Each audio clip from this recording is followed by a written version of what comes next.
Ladies and gentlemen, it's 6 o'clock. It's June the 16th, and we're going to be going into our regular Runaway Bay City Council meeting. First thing on our agenda will be the call to order and establish a quorum. Misty? Carolyn Ricky, present. Bill McInerney. Present. Griffin. Here. Trevor. Here. Nicole. Here. Mary. Okay. Next thing on our agenda will be our invocation and our pledge of allegiance. Carolyn, will you lead us in our prayer, please?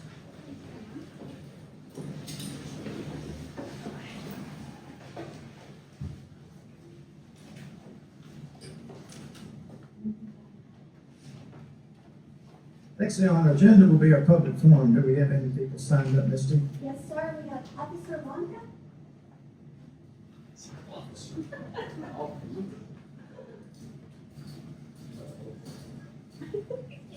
You got an art.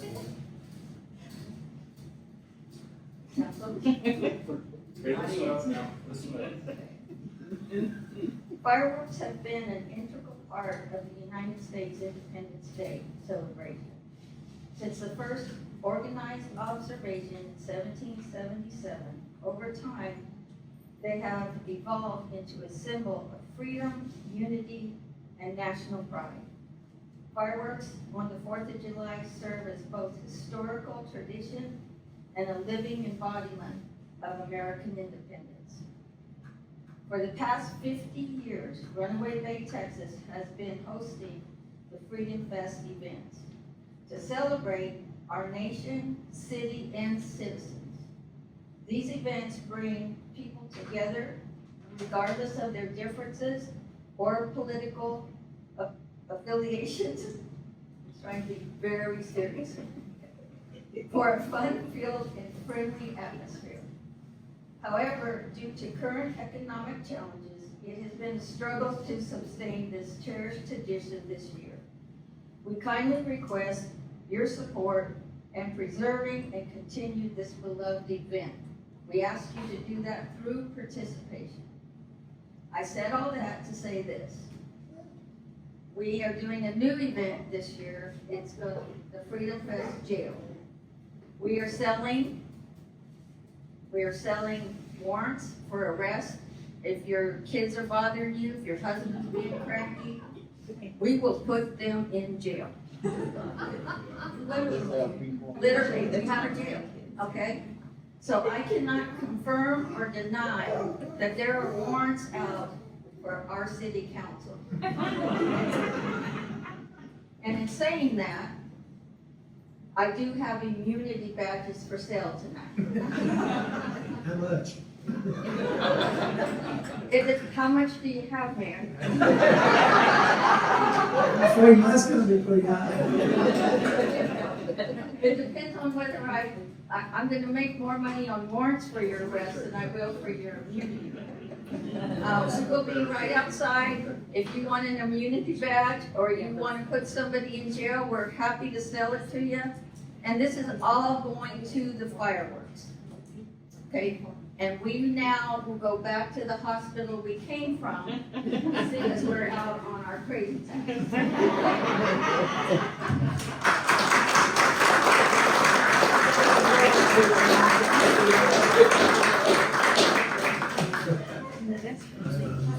That's great. That's really cool. Thank you so much. I don't even know if I should talk. I have a warrant for, King Patrick. This is the last meeting before we have the 250th celebration of our country. And we'll be having it here at Runaway Bay, the 4th Fest. And like they said, it's been going on for over 50 years. We have added dunk tanks this year, so we have room for volunteers for dunkers. If any of y'all want to be a dunker, let us know. We'll get you in the dunk tank. We've got lots of things going on. The turtle races. I'm going to bring you up to date on the turtle races. I'm going to tell you about these turtles. These turtles race hard. They come from all over the world. These turtles, easy money. I got a email today, and I don't get any of those, but I got one. And Easy Money had a wreck down in Botswana, Africa, but according to the email, he is recovering and he is gonna make the Runaway Bay International Races, the fourth annual turtle races. He will be here. These group of people right back here have our turtle training facility under full operation. The turtles are practicing and trying hard to improve themselves and so that they can be the winning turtle. So, well, get your share. You have to buy a share in a turtle. And the winning turtle, we take 50% of that and it goes to the fireworks. Half of it goes to the fireworks, half of it goes to the winning turtle. So you have a chance to win a little bit of your money back, or get part of your shares back. I gotta be careful here, get part of your shares back. Got a lawyer sitting over there. He can't hear though, so he's not here. He can't hear anything I'm saying. Correct, sir? That's what I thought. Okay. So guys, it's gonna be a great time. It's gonna be hot. It's gonna be cold. It's gonna be raining. It's gonna be dry. So just wear your clothes accordingly. But come to the Fourth Fest. This year is gonna be one of the greatest we ever had. And there's been a lot of people working hard. And guess what we do? This Fourth Fest is on June the 27th. Guess what we do on June the 28th? Rest. We start working on the 26th, 27th Fourth Fest. We start immediately after that. It takes a year to put all this together, and we have to raise quite a bit of money. And so we need support, and we're here tonight. We take donations. I can sell you a chance on a zero-turn mower, a chance on a turtle. Or if you just want to give a couple of $100 to the fireworks, make the checks out to the city of Runaway Bay, and we'll be excited for you folks. But we'll be seeing all y'all there. Thank you.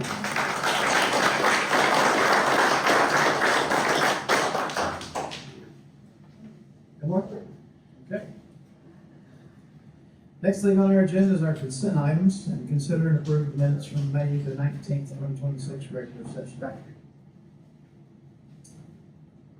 Are there any questions on minutes?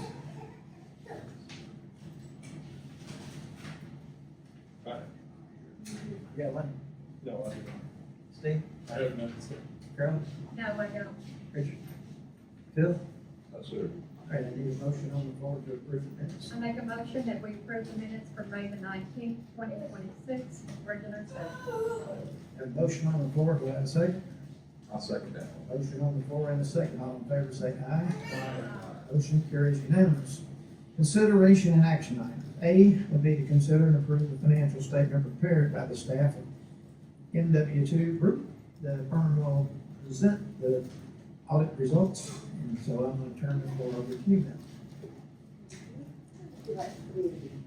Come up front, so you can face the council. Yes, Ray. Thank you. Well, good evening. My name is Valerie Halverson. I'm the shareholder that's in charge of the audits for the city of Runaway Bay. And we have in front of you today the audits for the year ended September 30th, 2024 and 2025. The 2024 audit was the first audit that we had worked with the city of Runaway Bay, and kind of ran into some pretty big challenges getting through that audit. And we had some big adjustments in cash reconciliations and things that we kind of had to work out that created a pretty big delay. The good news that I have now is that we were up to date. We got 24 and 25 done basically at the same time. And we were able to finish that and get it submitted to the city secretary by the statutory deadline, which is 90 days after year end, or March 29th. We finished on March 27th. So y'all are up to date now after kind of a lengthy delay to kind of get the 2012 audit done. And so I was going to focus on the 2025 audit for this conversation. For both audits, they have an unmodified opinion. And both audits have similar internal control findings that I'll kind of go through with you. So I'll just kind of hit the highlights in the 2025 audit, and if y'all have any questions I want to stop as I go, please feel free to interrupt and ask questions, and I'll be happy to do my best to answer them. Mr. Valerie, if I may, ask you a question. Why did you used a calendar year end or a fiscal year end? September 30th. Okay. Yes, sir. Yes, sir. So I will start with this bound report, that's for 2025. And I'll just kind of hit the highlights and again, feel free to stop me if you don't already know. I'll start on number page 1, that's our independent auditor's report on the financial statements. And this is where we provide an opinion on the financial statements. And this says that we believe the financial statements are fairly presented. I like to say it's as nice as we get as auditors in terms of an audit opinion and what you would like to see. So it means that we believe that financial statements are correct and according to GAAP after the audited adjustments. Moving to page 4 is your management's discussion and analysis. This section provides more of a conversational approach to the results of the financial year. And it also provides some comparative information. So I spent a little time here just to point out the changes from one year to the next. So I can point you to page 6. There's a table right in the middle of that shows the city's net position. And the city's net position is all of the city's assets, liabilities, and then the difference between two, which are city's total net position.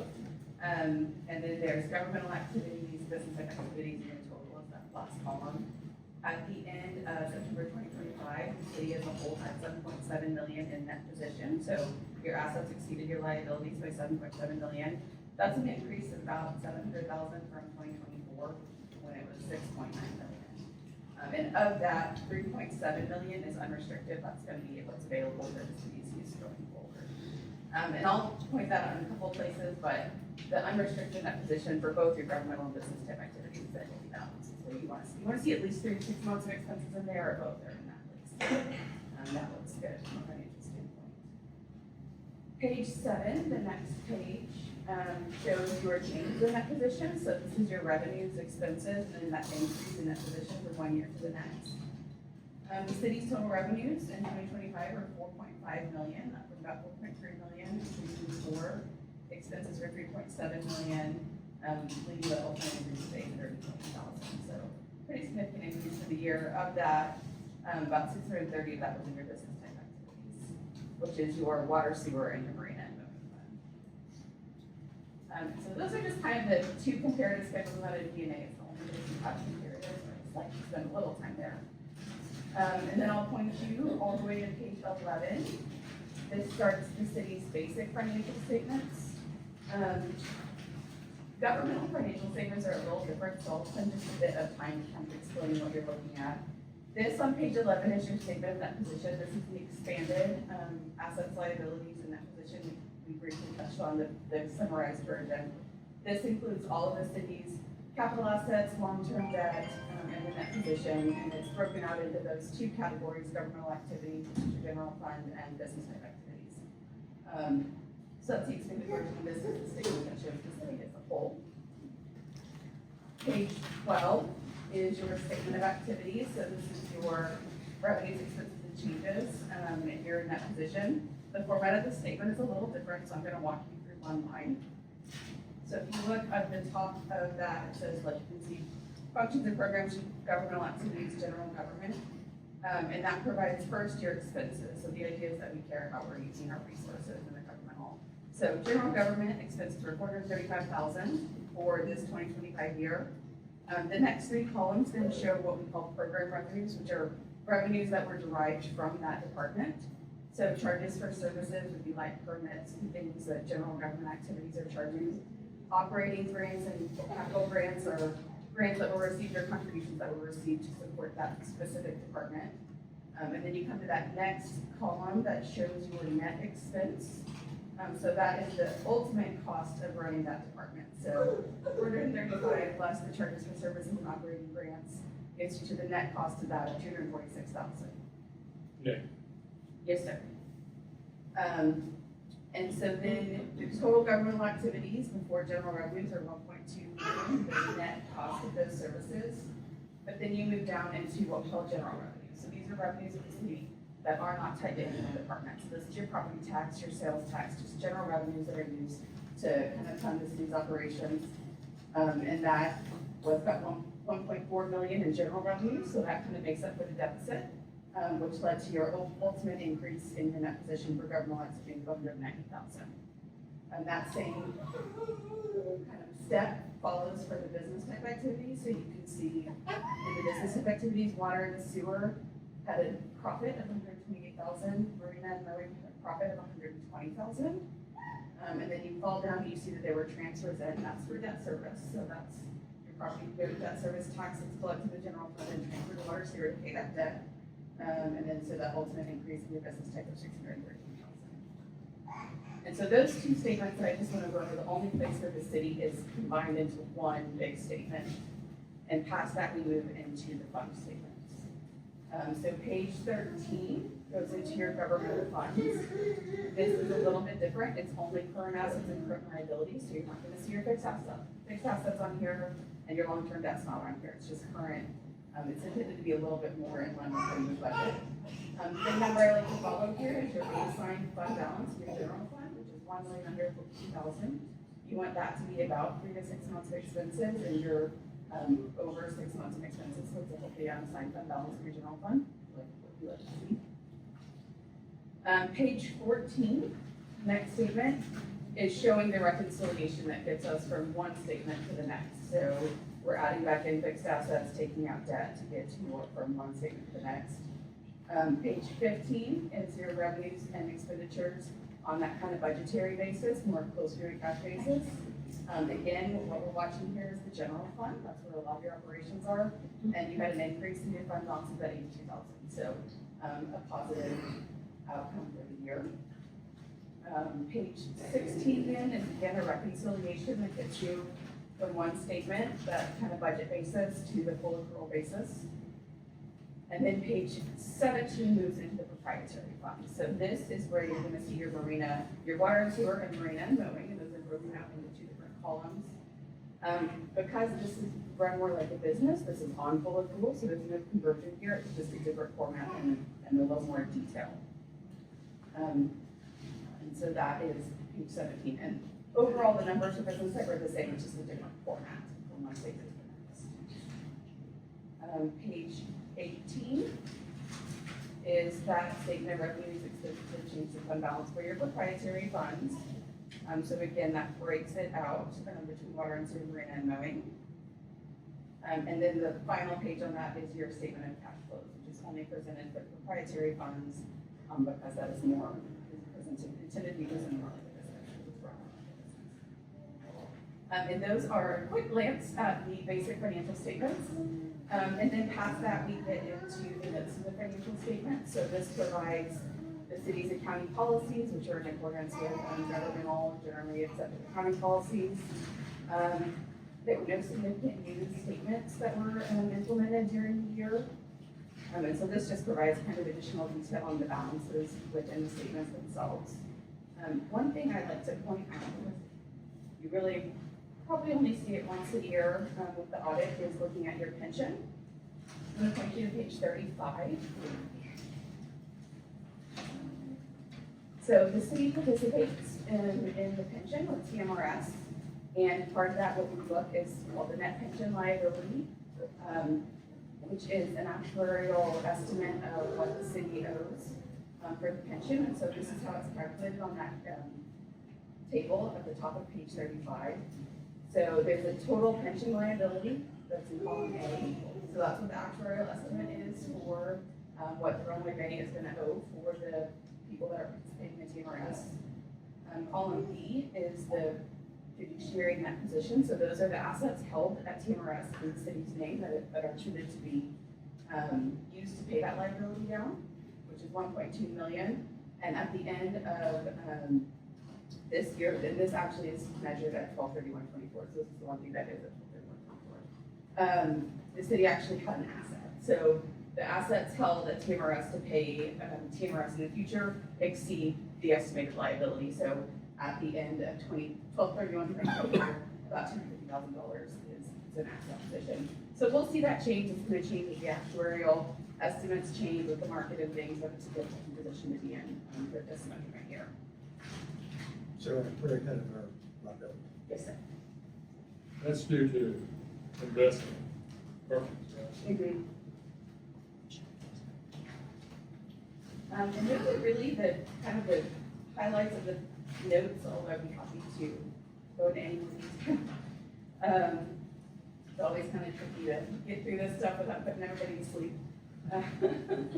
The additional, so past that is the required supplementary information, which includes your budget actual schedules and additional payment schedules. There's also other supplementary information starting on page 46, which breaks out, you might have noticed in the governmental funds, there was a column that was other governmental funds. So this provides the details for those other smaller governmental funds that roll up into that other non-major funds column. And then there's also budgetary schedules for the smaller non-major funds that are included within the schedule. So that's kind of the financial section of the audit.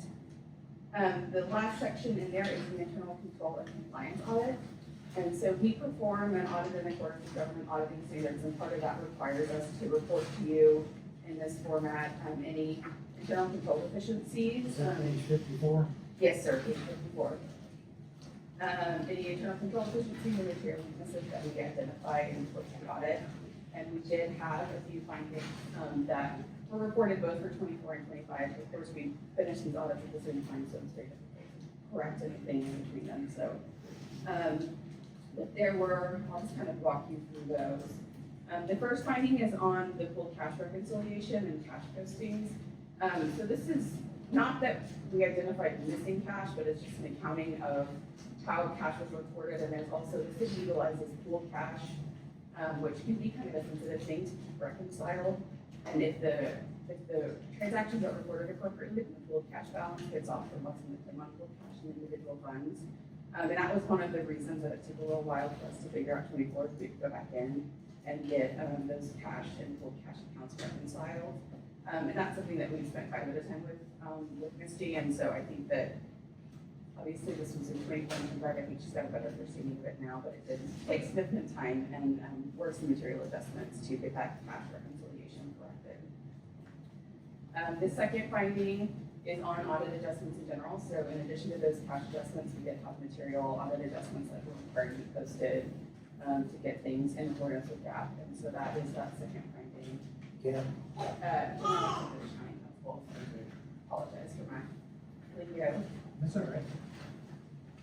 Just want to make sure I understand. Yes, sir. And so there were several recommendations within that, just kind of to keep everything reconciled and reviewed and make sure that things are reconciled timely.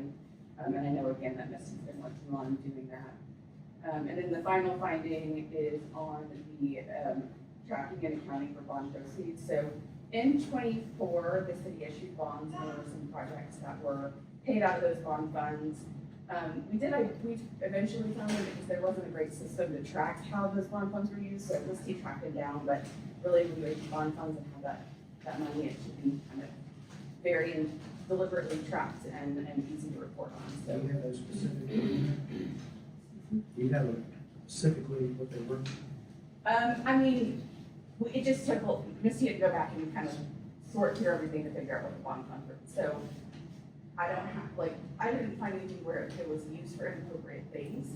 It just, there wasn't a good system to track it, and so I had asked Misty, show me all the bond fund, what y'all spent the bond funds on. It took a while for her to go Is that figure an out. accounting procedure that is on software? I didn't use the GL code correctly to track the fund. That's what I did. I was using a Word spreadsheet, and I had used, I had opened up another worksheet.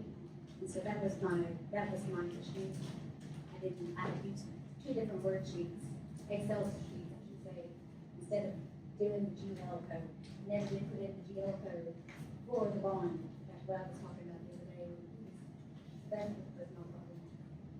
Yeah, so in the future, if there's another bond issue, setting up that GL code in advance before you start spending money and tracking it within the GL should really solve this problem.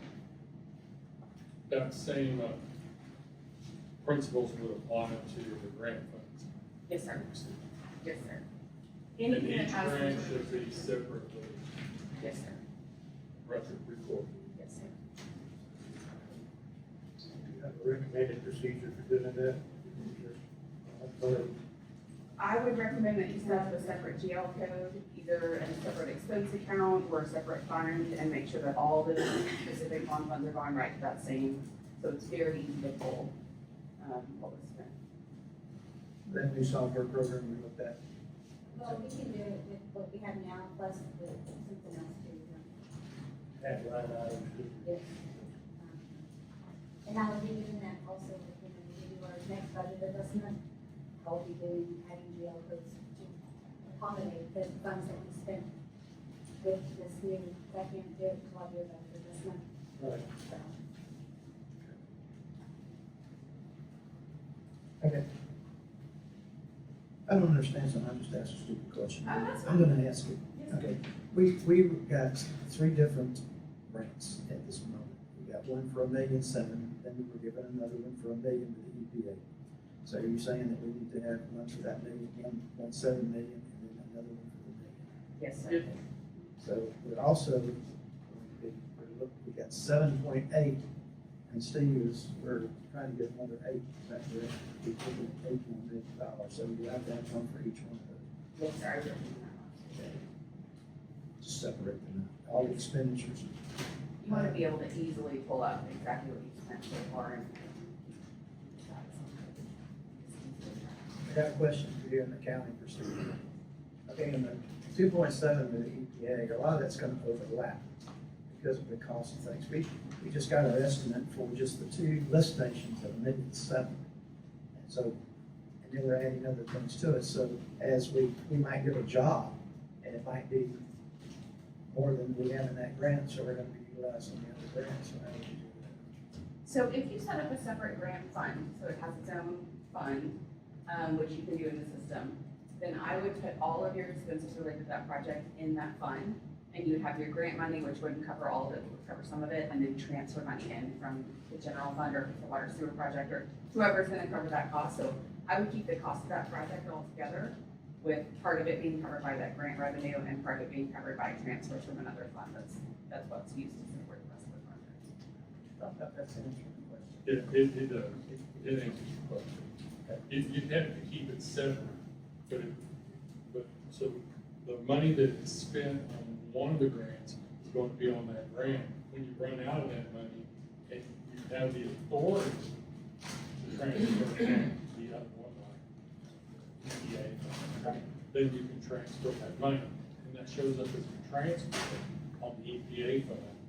Transfer out. Basically, as transfers in. it's in the one. What she's saying is the people who are giving those grants, they're going to want a full account. Yes. For that money. And so we have to keep those separate. We can't commingle funds.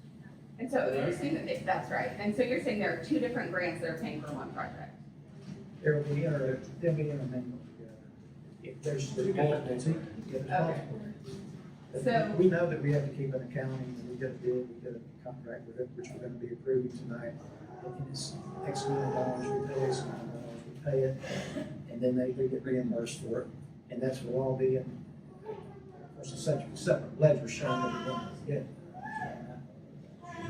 Confused on the point of being the overlap from the other one to the other. That's To transfer the money out. And some of the money may be transferred out of our general fund into their fitness center. well, it has That to would be our, be first. that would be our deductible. That part when that was our actions. And we pay for it, we reimburse. So that reimbursement would come back in as more grant money, and pay for, so it could be running a negative. That's why we got the line of credit, so that we wouldn't have. But I got that, I just wanted to count the procedures. Okay, I got it now. Thank you. I want to make sure I'm on target with you. And I've been in contact with Valerie, and she said that she could assist me on some things if needed. That I've already reached out to her about this issue moving forward, so. Yeah, as you get it set up, give me a call and we'll talk through kind of what your plan is, and I'll let you know if I have any suggestions or recommendations or anything like that. Because I mean, that's kind of the ideal, is get the strategy set up before you start spending the money, and then it's get set up. We're already spending money in the county, so we want to get to you and that, Steve, and get it reconciled. Yeah. So we get started right, so again, Okay. we're on our first contract. Okay. Okay, Yeah, that's it. sorry, being so simple. No, not at all. Having reading myself. those are really the highlights that I had intended to go over if you guys wanted to answer any other questions that you might have or go into any more detail. Should you like that? Well, the question you've already answered, but I want to get it on the record. So your firm is available to us to assist throughout the year in accounting matters. Yes, sir. So we remain independent, right, as auditors, but we can always You can't provide. do it for us. but you Exactly. can provide. We can provide some consulting or just, we wouldn't make management decisions would be kind of our limit, but we are happy to answer questions and help steer you in the right direction. On the accounting procedures. On the accounting. That's great. One final question, Mr. Mayor. Yes, sir. So the deficiencies that you noted, those have been corrected or in the process of being corrected? It's my understanding that they're in the process of being corrected. Will you test those corrections Yes, sir, at the next audit? at the next audit.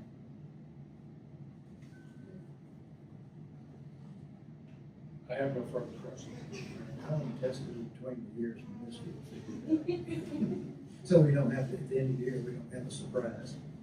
So, I'm glad that you're trying to look at this, so if you have questions, we can find someone that can help us, because the procedures change so rapidly and everything. And governmental accounting is complicated, Change, especially yeah. with these grants, it's very complicated. Thank you. Thank you. Thank you.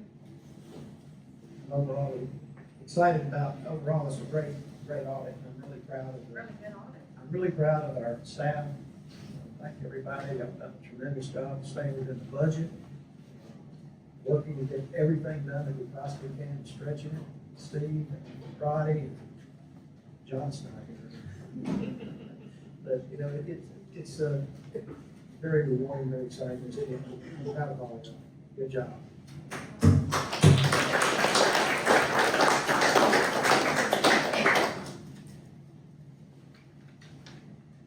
Okay. Shelby Hicks with Meals on Wheels will speak to us on behalf of their organization. Hello, everybody. How are you all Good doing? to see you again. Good to see you too.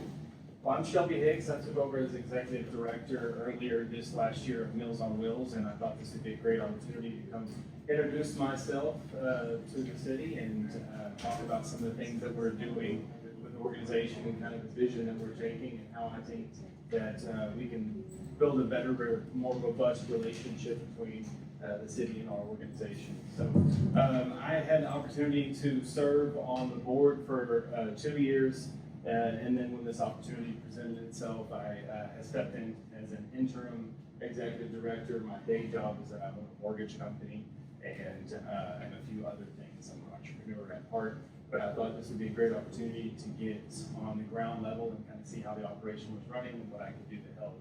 And so since then, I've really fallen in love with everything that we're doing, because you really kind of understand the impact that this organization makes. And so last year we delivered about 53,000 meals, and so we're on pace to do that again this year. And on the surface, when you get 53,000, to me that sounded like a really big number, and it is in its own right. But when you really break down what would the potential need be, and are we really serving it, I feel like we're only scratching the surface. When I look at all of Wise County and I look at the full scope of all the people that live here, we're looking at roughly about 80,000 people that live here, and we served a little under 500 people. And so I think there is a big need that is being undisclosed and we're either unaware of, or we haven't created the connections that allow people to feel comfortable reaching out and asking for services. And so we just really want to open up that door and start talking a lot more about how we can expand here in Runaway Bay specifically, because we only have 12 people that we actually deliver to. And so I did a little bit of search. I don't know, y'all will educate me if I'm wrong here, but I think you have a population somewhere in the ballpark of 2,000 people-ish, somewhere in that ballpark. And 12 seems like a really low number. It seems like there's probably some people that are needing help and just not saying anything or they're not aware of. So that's where I want to come in and start talking about how we can do that. We actually do transportation, so we partner with TAPS, and we'll actually come all the way out here and pick people up. We'll take them to doctor's appointments. We'll take them over to the senior center for activities. We'll take them over there for lunch, and we'll bring them back. And so those opportunities are available. And I believe that we had somebody from our organization come speak to y'all last year and kind of tell you all about some of the things and challenges that we may be going through. Well, I'm here to say that a lot of those prayers have been answered. If y'all didn't know, we are in the process of opening up a new facility off there on 380. It's a partnership with a event venue where we built a commercial kitchen off of it, and so it'll operate as a for-profit event venue on the nights and weekends, and then Monday through Friday we'll cook all of the meals out of there, and the seniors will operate out of there during the day. And so it's going to be a really cool symbiotic relationship that allows us to solve a lot of our problems while still allowing that company to still be profitable in its most prime times. So we want to create an opportunity where more people come there. That's going to allow us to have 5,000 square foot of covered area where we can serve food daily, which can increase the people we serve in person from about 35 to 50 to somewhere in the ballpark of 150 to 200 a day. And so the opportunity to scale is there, the opportunity to feed more people is there.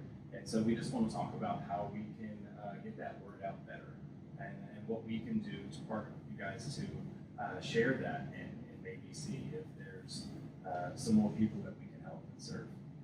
And so I was curious if y'all had any questions about our organization and what we're doing and how we're doing it.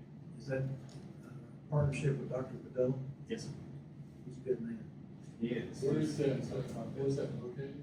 It's right on 380, right outside of Decatur, across from Trinity Fellowship Church. You know where that is? Should be open in about 60 days or so.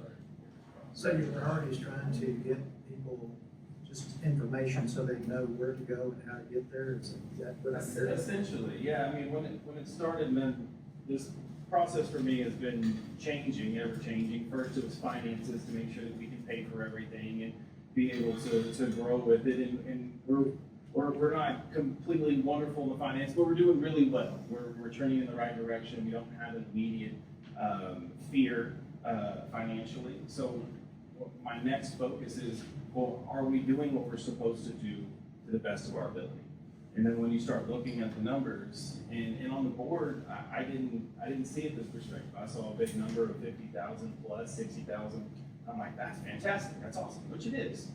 But when you really break it down, you look like, I don't really know if we're even scratching the surface of what really is out there right now. And have been a Rotarian for a long time. When you sit there, we have meetings once a week, and you get week after week, you start hearing about all the needs in the community, and you realize there's a lot more need than really is being disclosed. And so that's been my mission recently, is just about expressing that we have the ability to help. We just need to know who to help. And we're getting better and better. Our finances are getting better. We're going to be able to have a brand new kitchen. We're going to be able to cook twice as many meals, more freezers and everything. We're going to have more cars. So we're doing things really, really well. We just need to make sure that we know who needs our help. Shelby, is Meals on Wheels supported by the United Way? It is, yes. We have been one of their recipients for the last 2 years. And where else do you receive funds? Our number one fund provider would be North Texas Council of Governments. They fund about 35 to 40% of what we do, along with the county as a provider, United Way, and then there's a number of private people that help. But I would say about 50, maybe a little more than 50 of it is all self-generated. Between us going out and asking for donations, running fundraisers, asking for grants, and really kind of looking at those on an individual basis and saying, how can we make this part better? How can we make this part better? And really just building protocols and processes each one. Thank you. Yes. Yeah, you might give some thought. We've been really blessed to have a young lady with us that has been doing all of our advertising and stuff, and it's really reaching a lot of people. Our last deal that we just did last Friday is reaching almost 40,000 people now. So maybe we can share some of that information on our website, our page, I mean, I do that. That would be That's awesome. a word. That would be absolutely awesome. We do pretty well on social media with our stuff, so you could share some of those things. That would be very helpful. But we're going to start focusing on educating people on what we're not, because we're not for poverty-stricken individuals. This organization is strictly for people who have a hard time cooking for themselves. Doesn't matter how much money you have. If you can't get out of your chair and cook a meal for yourself, you need help. And that's what we come to do.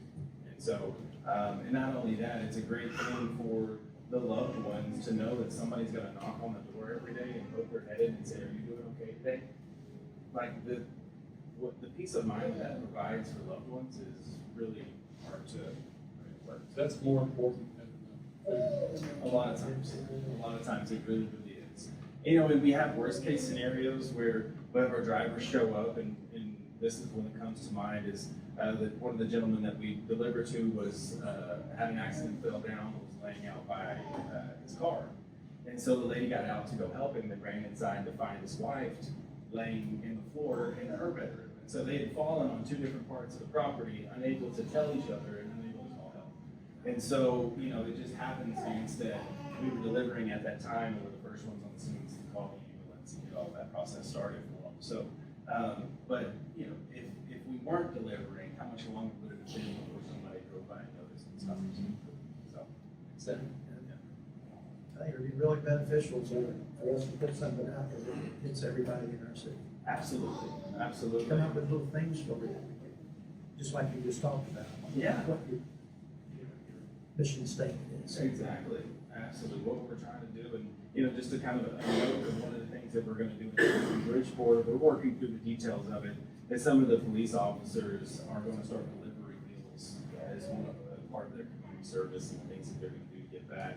They already have a program called Are You Okay, where they're checking on certain individuals throughout the week, and so we're just gonna kind of add to that. They're gonna add to their list and start dropping off meals too. So that's a great way for us to start connecting with the cities and figuring out how we can be in more places.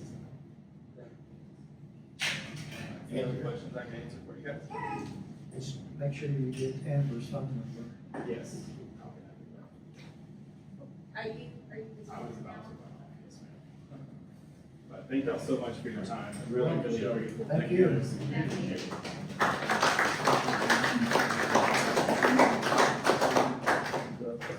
Okay, C will be the cemetery board will be presenting their desire to use brick sales to raise revenue. I'm Barry Schimpf, I'm the secretary of the cemetery board, and yes, the city has a cemetery. Yes, the city has a cemetery board. It is not a requirement that you own a plot to be on the board. Okay? I think most people know that the board has been extremely active over the course of the last 2.5 years. We've done an awful lot of work up there, but one of the things we've realized, we've also spent a lot of money. And we have begun looking at what is our fiduciary responsibility. Can I get the next one? So what we're looking for is we're looking for a way to raise money and yet honor the people that are interred up there. And make it a place where you can come, you can be solemn, you can pray if that's your ilk. And what we want to do is raise money at the same time. Can I get the next one? There are two ordinances that apply. The first ordinance says the first $50,000 received goes to the cemetery of sales and all donations. That's really confusing. So we don't know where we are in terms of that. But what it does say is we are authorized to accept donations by an ordinance, and that's important. The second one says that the commission, that is the board, will be responsible for all expenses. I guess it depends on your definition of expenses and responsible, but it seems to me we have a fiduciary responsibility to make sure that we're paying for what we really, really need. Okay, next please. These are things that we've been involved with over the course of the last 2 years. We continue to have irrigation problems. People go up there and drive over the sprinkler heads and ruin things. We're in the process of establishing a butterfly garden. Obviously, the gazebo, thanks to the mayor, was a significant development. If you've never seen it, take the time to go up there. Butterfly garden, we're including as we're going to be a registered way station. We completed all but one of the requirements to finish our way station. Hopefully, we'll get a lot of monarchs coming through Runaway Bay. We're also applying for state registration. This is a big one, cemetery signage. We have been approved by the state to put a sign on 380 that says cemetery, with eternal oaks that way. We're going to need 3 signs, one in each direction on 380 and one around the circle that says you got to go 3/4 of the way around the circle to get to the cemetery. Wreaths Across America, if anybody was involved, that's going to be an annual event that we do where we put wreaths on veterans' graves. And we need to do something with our garden clubs. And the garden club has just been incredible up there in terms of what they've done. Next one, please. One of our problems is we have ambiguity regarding, apparently we have an account, but we kind of have difficulty sometimes in knowing where we are in the account. We really do want to retain the $650. We're really at the low end of plot cost. But if you've ever been in there, a lot of people haven't even thought about it, and all of a sudden, they got a requirement for a plot. So you're dealing with the worst of times, and you really want to be in a position where you can help people out. And after they spent the 10 grand for a funeral director, $650 sounds like a bargain. We've had inquiries as to cremation. That gets complicated for the criteria for determination of a cremation urn or a box or whatever. It's very much different than putting a vault in the ground for a full. So we're in the process of researching that. We've had an inquiry for a baby land, which there's a special container that you can put an infant in up to age 2, and that doesn't require hardly any dirt at all. And then we got more frequent mowing requirements to keep the place looking as good as it looks. And we know that we have a significant requirement because when the tornado went through, we really did suffer a lot of tree damage. And we're going to continue on the beautification effort. Can I get that? So what we're talking about is making a donation with a reward.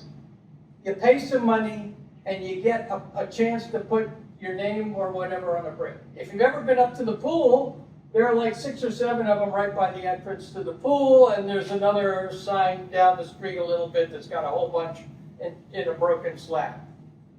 But at least it's something, it's not limited to people in the cemetery. What we're talking about is anybody can do it, even somebody from outside. If you have a relative that's from outside Runaway Bay and they're in there and you want to support with 5 or 3, you can do that.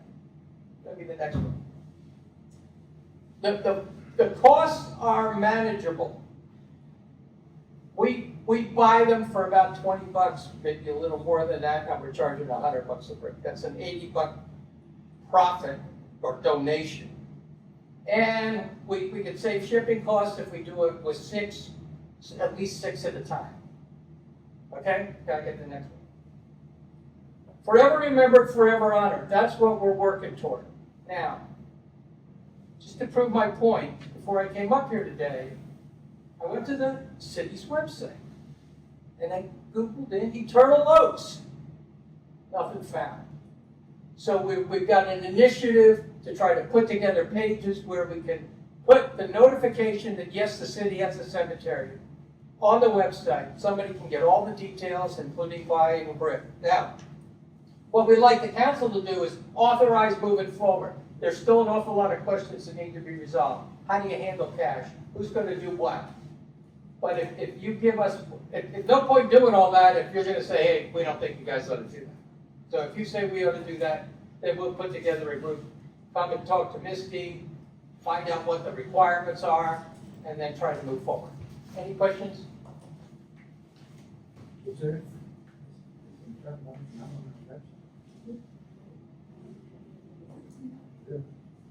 It's also not on Google. do it on Google. If you Google Internal Oaks, nothing comes up with the address, so that was something. You can find it, you can find Eternal Oaks on. Well, even on the city's website. It's on Find Grave only that I know of. Yeah, it's, yeah. Yeah, Grave, Find a Grave has it. We'll get some. Yeah. Jackie, let's get with you and Barry and Amber so that she can get that all set up for y'all, pictures and. I got pictures. Stuff you like to have. Can we ask a question? Yeah. Okay. If we have, say, a veteran that is buried elsewhere in the military cemetery, and did I understand you correctly, we can buy a brick and honor them there even though Yes, they're not You can buried absolutely. there? You can put anything you want on the Absolutely. bricks. And you can put on it where you can even, I think you get 4 lines. And you can also get for $4.95 more. You can get. Yeah, you can get insignia. an image of the logo or a, Cross or a. USMC emblem or something put on it. Thank you. So when you get their criteria and then you order it from them and then they ship it? Yes. Since this is in July, can I ask that be added as a for our next meeting? Yes. Yeah, we can't vote on it today, we'll take all that into consideration, Barry. We'll put it on the agenda item. I don't know about the rest of y'all, but I pretty much feel like we're behind you. Got it. Thank you. Thank you.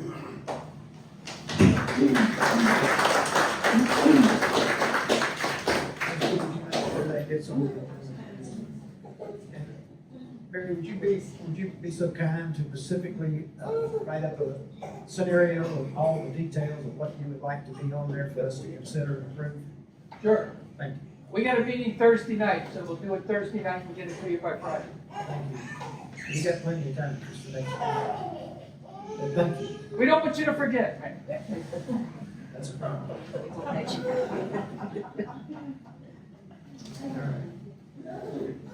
Now we go to D, which is to accept the May 11th, 2026 accounts payable report.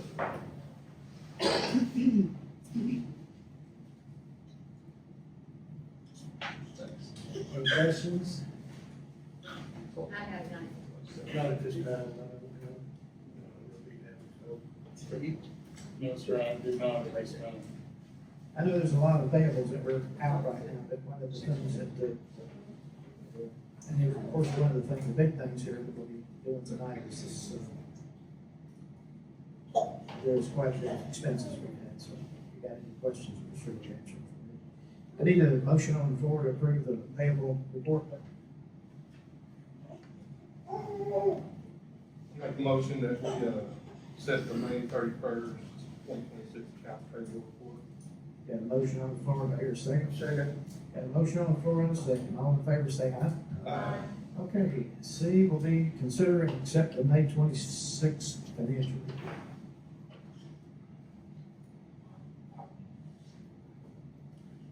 Mayor, I'll make a few comments about Yes, this. sir. I note that this is the 66% of our budget year has lapsed. So therefore, our income and our expenses should be in that 66% range.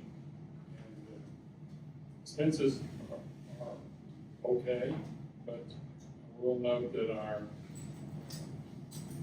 in regard to some of our tax revenue, particularly franchise tax revenue, is about half the amount that we had anticipated on the budget. So overall, the budget revenue is below 66%, but the good side of that is our expenses are above 66%.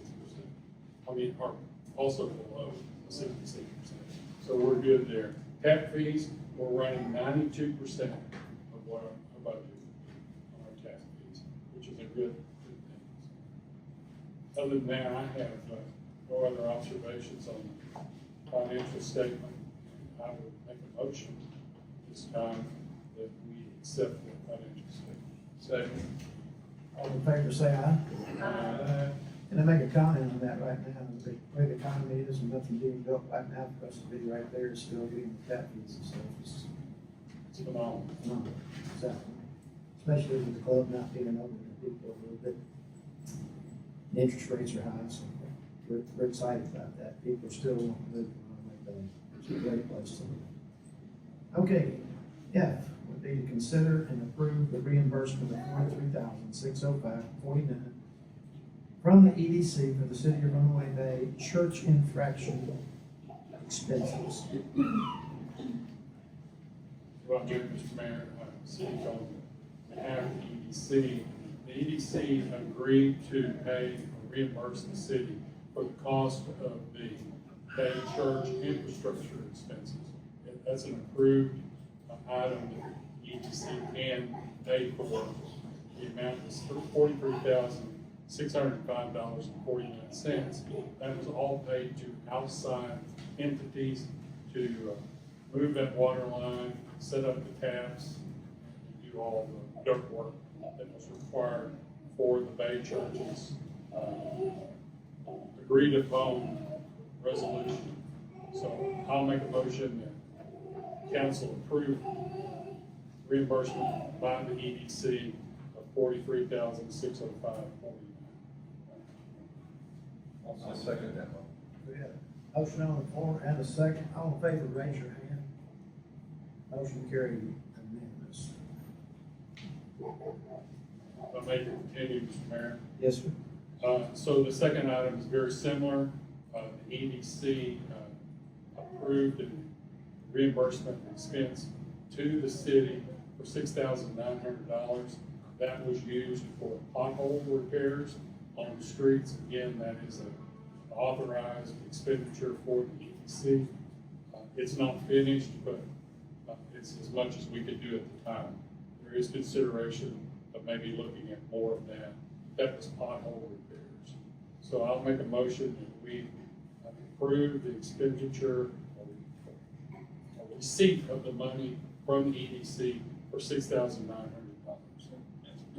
Got a motion on the floor to approve. Do I have a second? I second. Got a motion on the floor and a second. All in favor, raise your hand. Have a question. Yes, sir. Before you do it, go ahead. This contractor that spent this $6,000 for, did he get is there a possibility to get a total amount of potholes that were serviced? Did they calculate, that would give some kind of calculation of what this cost? I don't have a number, he did not give a number, but I'll see what I can. I'll reach out to him. Just kind of curious, how productive was this? I was quite most surprised to even know that we had potholes. You thought that's just the way the road was made? Okay, all in favor, raise your hand. Motion carries unanimous. You know, in saying that, too, Richard, it was an amazing thing because of the way that the equipment that they had and the ability that, I'm sure it was gonna be a lot higher than we can put it in there for, because they go in there and cut it to squares, and then they put a sealer in it, and then they beat it down, and then they have a big machine that go over it.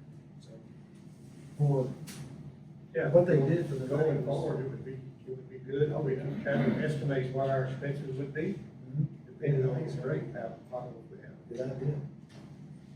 All right. This next thing on the agenda, I'm not gonna read out, there's some, I'm gonna let Mr. Holt go ahead and make a motion on this H. EDC looked at a resolution that was prepared by our attorney to correct some accounting issues within the EDC that caused us to overcommit funds to the fireworks and Fort Fest activities. So we passed a resolution that the EDC adopted that expenditure with a reduction. The reduction was to $13,640. That was, part of it was for fiscal year 24-25. Another part was for fiscal year 25-26. That assists the Runaway Bay Fireworks Fort Fest Committee in meeting their obligations for the fireworks. So we're asking for the council to, I guess, this way to say it would be to ratify this resolution that the EDC passed.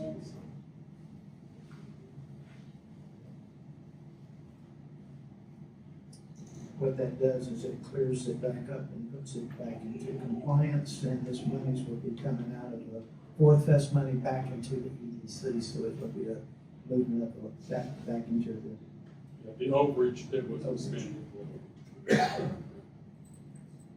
questions.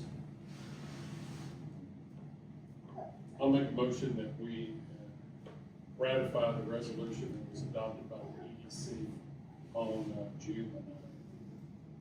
Got a second? Second. Motion floor and second, all in favor, raise your hand. Motion carries. Okay, consider and approve the unbudgeted expense of $10,000 for the fireworks Fourth Fest committee to fill the gap for the 2026 Fourth Fest events. This was asked to be put on the agenda.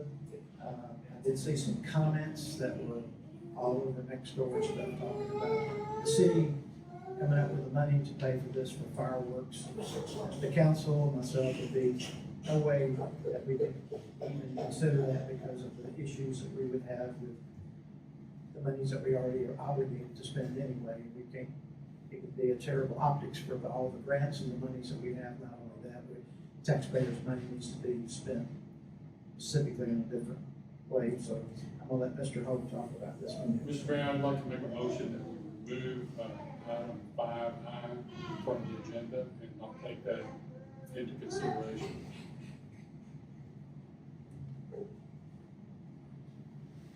I feel the same way. Do I have a second? I'll second. Motion on the floor and second, all in favor? Say aye. Motion carries unanimous. Is that girl?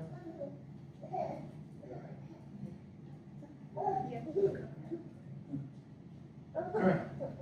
J would be to consider and approve action to ratify the interlocal agreement between the city of Runaway Bay and the Legacy Construction for Services.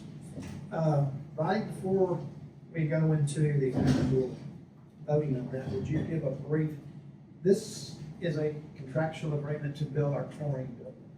And we have members tonight on our staff that is a part of the task force, which is Barry Shemp and Roddy, Richard Griffin, and Steve Reynolds here, and myself. But this is an agreement that we've signed to go forward, and this is all coming from EPA funds. You want to give a brief description of what that is, right? Part of the issues that we've had that we're using the grant funding for is the rebuilding of the chlorine dosing building at the wastewater treatment plant. The building was not up to TCEQ standards.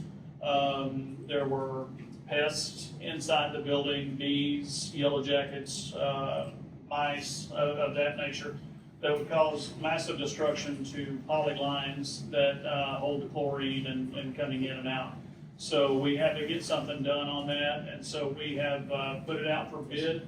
And we have checked those bids, we've looked at them all, and we have contracted with Legacy, I believe Legacy Construction out of Decatur. So they are a local company that will come out and fix those issues for the chlorine building. And the amount, Mayor, I'm not sure on what we're looking at here. I know it's in excess of $100,000. $119,000, which will be paid for by the grant and reimbursable as well.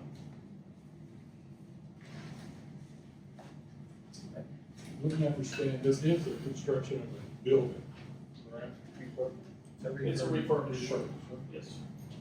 Steve, it's a lot of the equipment inside of it, specifications of TCEQ. One of the things Roddy did not mention when Roddy came aboard with us, we had 38 infractions with TCEQ, over $100,000 in fines. Roddy's been working us down now, so we have 5 left out of the 38, right at 5. This is one of them, and every dime now that we're spending toward fixing things, have you gotten that ratified yet with the TCEQ? Not yet, Mayor. I'm still waiting for the enforcement division to get back with me on that. They are converting the fines over to the SEP. And so when I get that paperwork, what that'll do at the completion of the chlorine building project, that will be enough money to satisfy the amount of the fine that we're investing back into our system.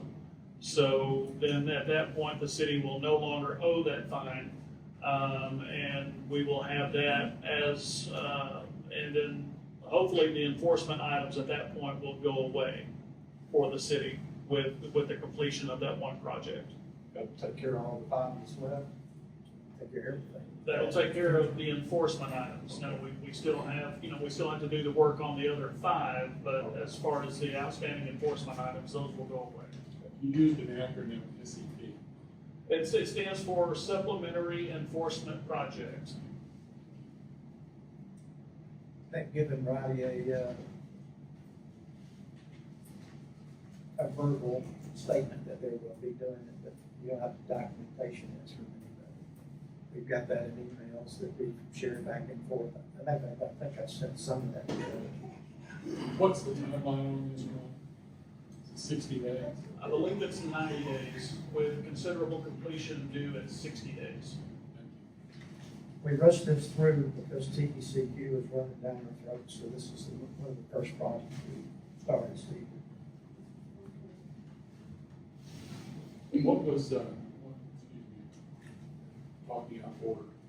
What was Freeze and Nichols' estimate of this before we got actually? 60,000.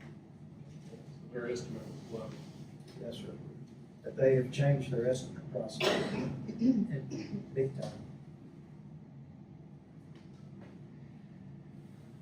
And we had prices anywhere from 119 to 245,000. In fact, what was the one the prefab price? Yeah, the total project, which was, all of the different equipment that you need for, right, $200,000. Several bids that I've got were all in that estimate. And this company here is local. They're in Decatur. City of Decatur uses them and some other cities, so we have really good references from them. And they'll be able to service it and help us utilize it if we need them to come back. That's one of the reasons why that we all went with this and we all agreed to take that action to go with it.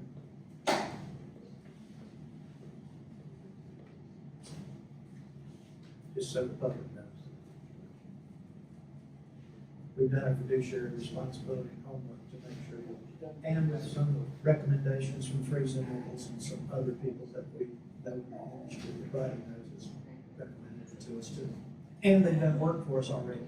They've done work in our lift stations, they've done work in, one of the other places, what was At it? the water plant as well.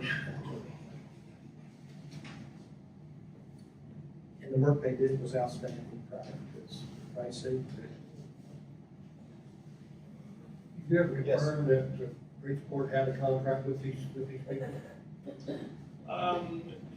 The company is sort of multi-layered.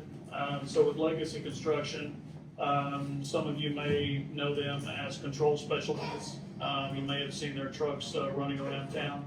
And they do work with a lot of Wise County cities since they are local.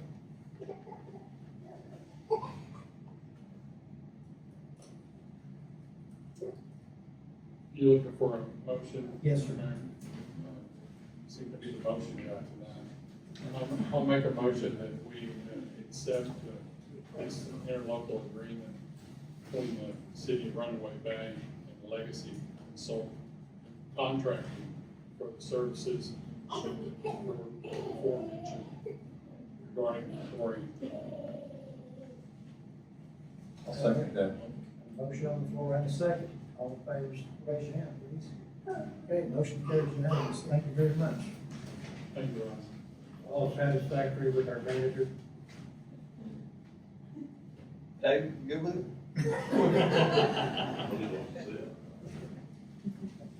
Okay, next thing on our agenda is going to be our updates from our mayor and our city council. And we've had a really good couple of weeks here. We got a bunch of wonderful things going on.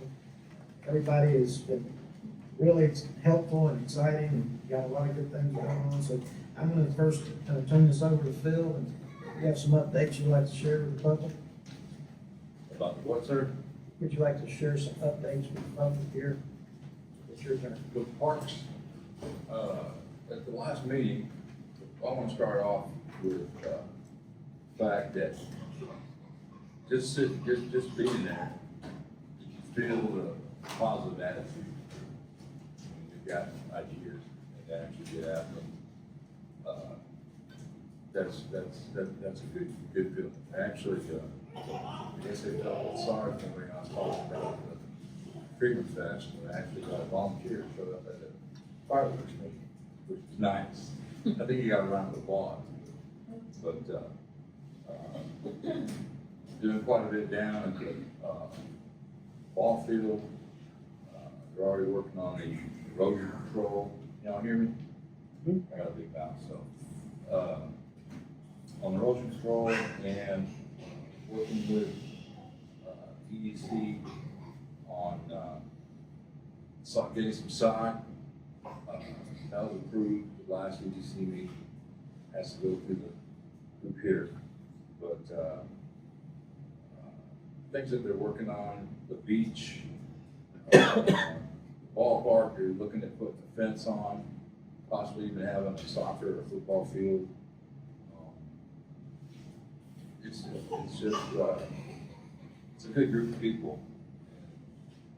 They seem to be invested, so it's a pleasure to be there. That's all I have. Sir, Richard? At EDC meeting, we had some discussions about the upcoming Freedom Fest, also fireworks, contributions and things of this nature. We recognized that there needs some improvements in our organization, and they're working on that. As you heard from our auditor, some suggestions were made for those line items. We're going to be looking at those going forward. Main influence I would like to express is we need volunteers for Freedom Fest. It's going to be warm. It's going to be an all-day function, but I think it's worth it. It's probably the largest event that we have for our city, so try to talk it up. We have a lot of positive comments about how to get things done. We just need some folks to help us get those things done. Appreciate that. Cemetery board, Billy Shrimp, I think he gave my report on the cemetery board. And, they're doing an outstanding job, and I hope, and I think their brick sales will go over really, really well. So, well, that's about all I have to say about it. And, oh, they meet this Thursday night at 6 o'clock right here, so if you want to come and join in, we'd love to have you. Thank you. Chris? On the fire department, last month they had 20 total calls, and 2 of those were fire. Pretty low, rest of them were medicals, 20 were medical, so that's a good thing to have low call volume on the fire department. Get them off the lake. Yeah, we had 1 voter, that's true. Well, they'll let them be on next month, I think. But,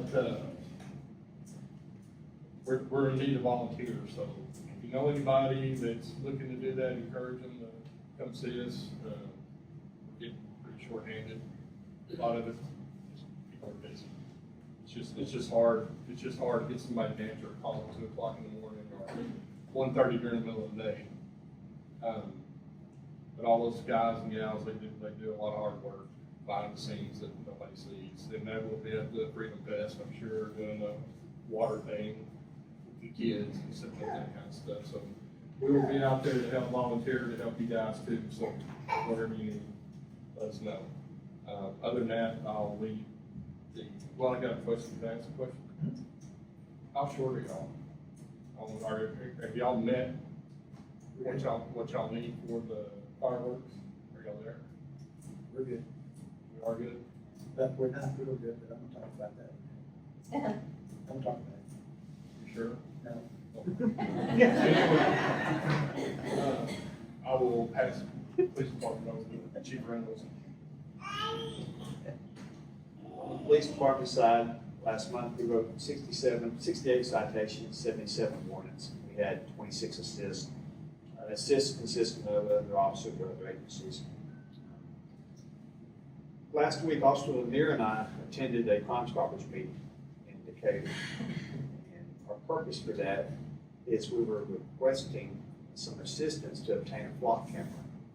Now, a flock camera, for those that are not familiar with them, it's a camera that's mounted on the highway, and it monitors vehicles from both directions. It's monitoring vehicles, it's not monitoring people. It takes a description of vehicles and takes down license plate information. So the purpose of that is, in the event that you have an amber alert, a silver alert, or somebody puts a photo out looking for a particular vehicle, if that vehicle is plugged into the system and it passes that camera, it sends a notification to whomever is subscribing. Now, the advantage of the flock system is it's nationwide. So, City of Bridgeport has several cameras already. Jackson County has a couple cameras. Decatur has a few. DPS has ordered a bunch of cameras, but we'll be able to plug in to their system. Now, where this will help us, we've had a few instances out there where we've had maybe a smash and grab at 2 o'clock in the morning. We have no good audio or video of the incident. But if we know an approximate time, we can go back and look and see what vehicles came and went. The system's pretty unique. Say you're looking for a pickup in Texas. Yeah. Let's say you're looking for a black pickup. Okay. You can type in a black pickup. Let's say you're looking for a black pickup with a dog in the back of it. Push that information in there, and look for every black pickup that we find that has a dog in the back of it. So it helps, minimize the number of vehicles you're having to look at and identify your possible subjects. Well, we went to the Crime Stoppers meeting last week. These cameras cost $3,000 a year. And it's a 3-year contract with Block. And it's a $600 initial setup. So Officer Lanier presented our case to Crime Stoppers, and they have voted to pay for our camera for the first 3 years. So at the end of the term, 3 years, we'll have to figure out a way to pay for it ourselves, find another grant, or let the system go back. But I foresee, once this is up and running, this is going to help in so many different ways. Maybe solving a crime, maybe finding somebody that's lost, abducted child, if they pass through here, if it's a stolen vehicle and it passes through here, we may not get it, but it'll notify the next agency, whichever direction it's going. So these block cameras are really the future of police work. So we were pretty excited about getting that grant. But, that's all I have for the police department side. Thanks. Good job. Hey, nice job, Steve. Hey, Jeff Chad, congratulations, thank you for that. That's a very good job. I will. Steve? Yes, sir, I'm reporting on behalf of Greater Runaway Bay Alliance. First of all, the Hometown Hero event, during that event, right out there, fed about 100 people. First responders were there. They all received a gift of some kind through random drawing. And I think it was a good community event.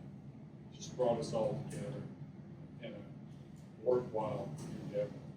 Have an opportunity, as several people have said, the Fourth Fest is going to be hot, it's going to be uncomfortable. I have the way for you to get acclimated to the heat. And that is to come out Saturday the 20th and help clean up Highway 380. So it's done early in the morning. It only takes about an hour. You can find treasures, all kinds of treasures along the road. Some of them you'll want to keep, but most of them you won't. So it is advised that you have a golf cart. There were people with golf carts that we can share if need be.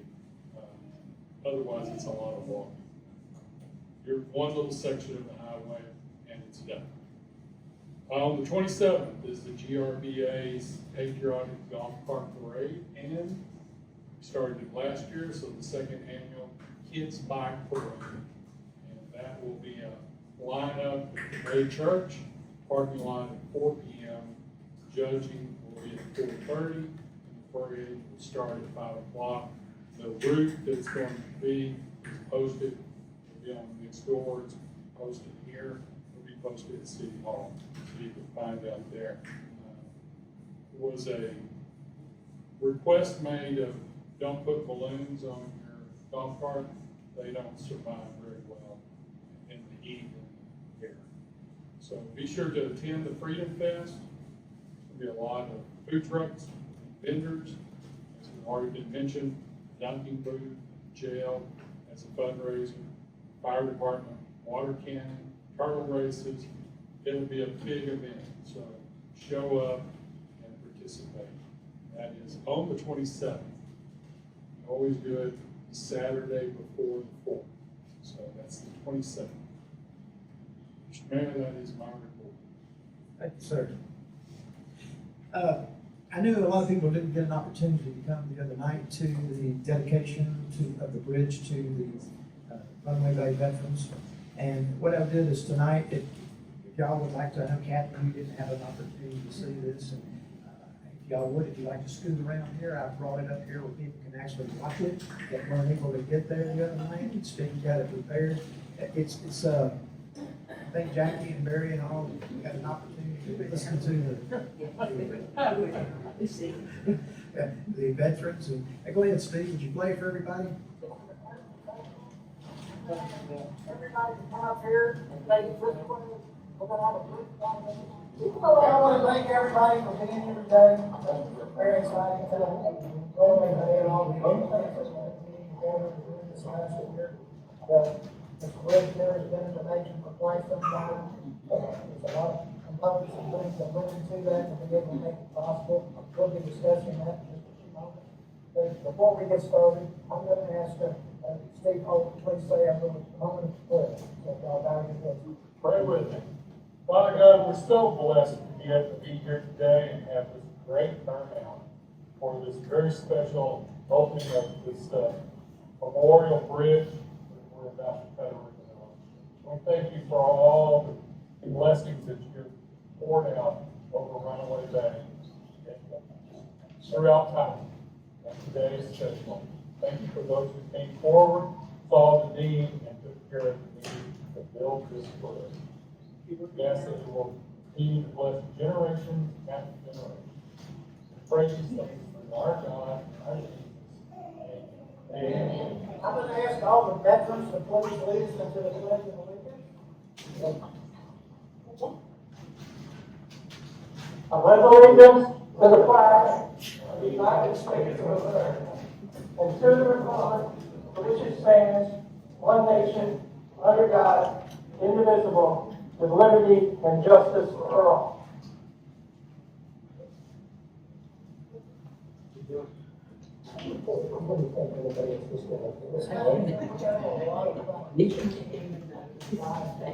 Especially during Sean. Kelvin was put on the spot from the general. It took a long period of time because of all the issues around that, the floods and all the other problems that led to that. But because of his efforts and Kevin Burns and all of the, every one of the county commissioners getting together and helping us get all the parts and the money and stuff that we need to build the bridge. And I want to give them a very special round of applause and thank you. Good job.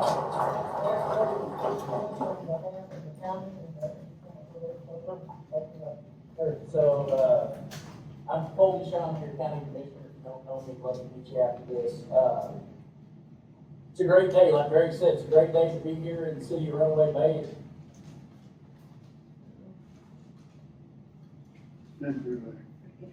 Yep.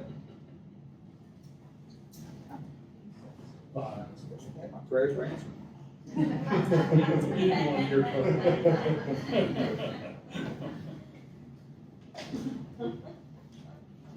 My favorite show.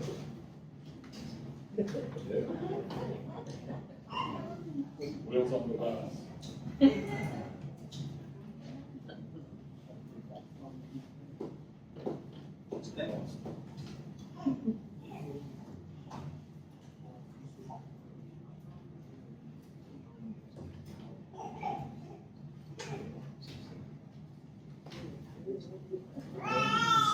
Academic, just here.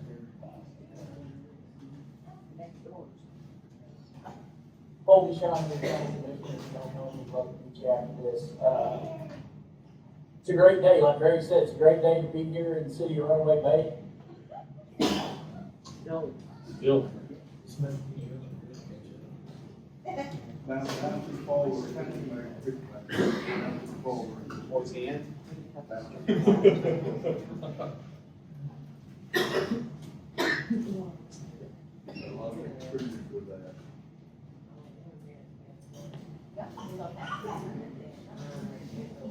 not down one, so move it on. Well, I'm sorry that you didn't get to see it all. It was the most touching part of it. It is posted though.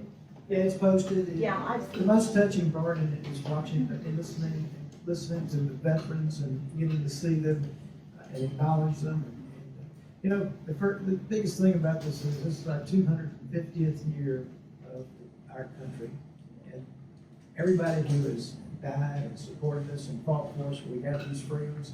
It was a wonderful thing to be part of that the other night. Just touching and unveiled the sign. It was a very moment of moving for everybody, and especially me. So I just hopefully that maybe you can get an opportunity to watch that. I think you will find it exhilarating like I did. I want to talk about the Fourth Fest just for a moment. The speculations that it's very, very hard to raise money. It takes a lot of different personalities. But there's only one other event that's bigger than this one in Wise County, and that was what's the name of the event? The Old Settlers Reunion in Decatur. It's about 100 years old, but this one is 50 years old. And that's the largest ongoing event that's ever been in Wise County. And it's something that children, people come from all over, and we're honoring our veterans and we're loving our country.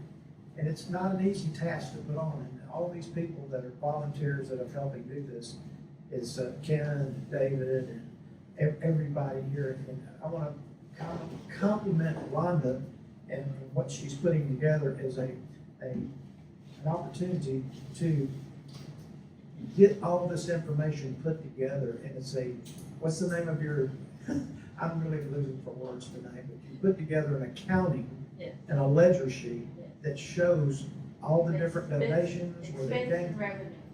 Ma'am? Expense and revenue account. Yes, and I tell you, if you see it, and I want you to be able to look at it, it's very impressive.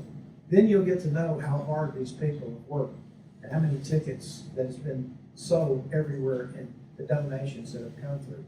We need to try to get the entire city involved in this so we don't lose this great tradition.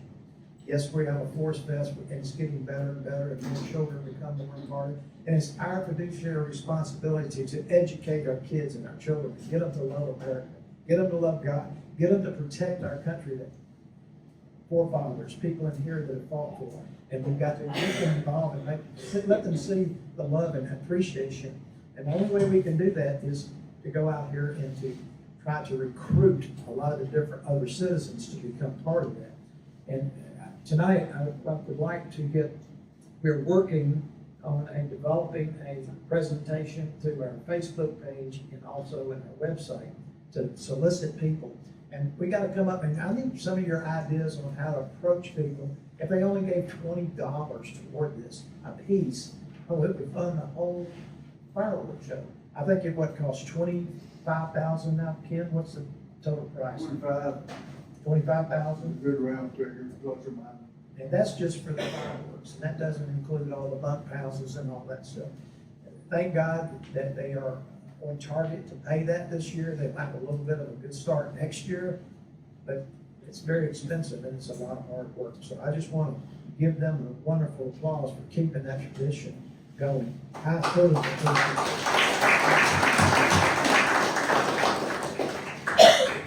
Other than that, we've got a lot of great things going, as the auditors have said. We've kept the budget. We've got a lot of different things that we're getting quotes on. Right now, the two quotes that we have for the two largest lift stations, it just floored us the other day. We're picking apart every bit of the estimate, just 2 lift stations is $1.7 million. And then, you know, the people couldn't understand why we couldn't get those kind of things fixed. So we're very fortunate to have these grants, but at the same time, we've got a lot of fiduciary responsibility, and Mary ran out of the room for some reason. He had to go home. Well, he's such a big asset, a big help. And just now this man right over here, Richard and Steve, I mean, we just have a tremendous group. So I don't have anything else to say. Let's go out and have a great time at the Fourth Fest, and God bless everybody up here. It's just feeling really good in our city. Thank you very much. Have a great evening.